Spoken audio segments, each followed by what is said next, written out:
জিলানী রাহমাতুল্লাহ আলাইহি এরা সম্পর্কে এই দুইজনের সম্পর্কে আলোচনা করলেন। এই দুজনে কি সমান? জিজ্ঞাসা করলেন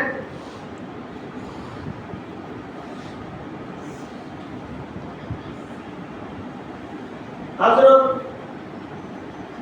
আব্দুল্লাহ ইবনে মুবারক রাহমাতুল্লাহ আলাইহি বললেন উনি হলেন একজন আল্লাহর নবী,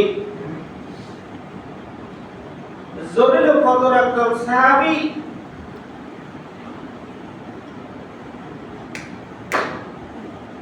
হযরত মুআবিয়া রাদিয়াল্লাহু তাআলা আনহু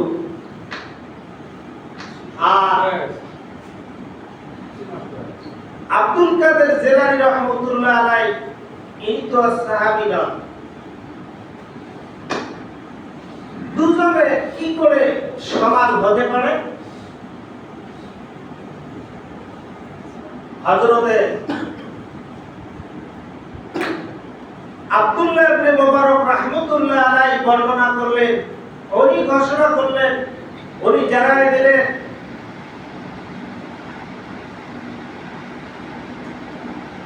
হযরত মুআবিয়া রাদিয়াল্লাহু তাআলা আনহু যে ঘোড়ার পৃষ্ঠে চড়ে বিশ্বনবীর ডাকে জিহাদের ময়দানে শরীক হয়েছে, যুদ্ধ করেছে, জিহাদ করেছে, সেই ঘোড়ার খুরের মধ্যে যেই বালুকণা লেগেছে, ধুলে লেগেছে, এই বালুকণার যে দাম যতটুকু এর সমতুল্য হযরত আব্দুল কাদের জিলানী রাহমাতুল্লাহ আলাইহি হতে পারবে না। সকলে বলেন সুবহানাল্লাহ। প্রিয় ভাইরা, যে কথাটা বোঝাতে চাচ্ছি আমি, কি করে ভালো মানুষ হওয়া যায়? কেন মুআবিয়া রাদিয়াল্লাহু তাআলা আনহু উনি একজন মানুষ, আব্দুল কাদের জিলানী রাহমাতুল্লাহ আলাইহি উনি একজন মানুষ, ইনি একজন জবরদস্ত আল্লাহওয়ালা মানুষ। আব্দুল কাদের জিলানী রাহমাতুল্লাহ আলাইহি কিন্তু মুআবিয়ার সমতুল্য হয় না। তার কারণটা কি, তার মানে কি, এটাই তো শোনার দরকার আমি মনে করি।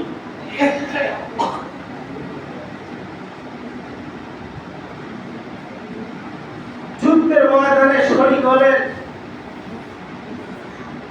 যে খুরের মধ্যে বালু লাগলো, বালুকণা, সে বালুর সমতুল্য আব্দুল কাদের জিলানী রাহমাতুল্লাহ আলাইহি হয় না।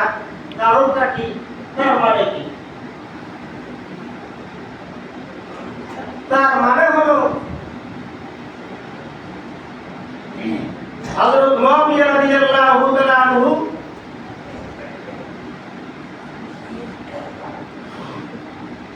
আল্লাহর নবী সাহাবী ছিলেন।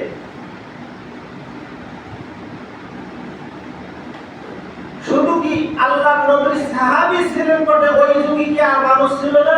কাফের, মুশরিক, বেঈমান অনেকেই ছিল, কিন্তু তাদের দাম বাড়লো না। হযরত মুআবিয়ার দাম কেন বাড়লো? নাম্বার 1 হলো হযরত মুআবিয়া রাদিয়াল্লাহু তাআলা আনহু ঈমান গ্রহণ করেছে, আল্লাহ ঈমান দান করেছে, উনি হলো ঈমানদার। সকলে বলি সুবহানাল্লাহ।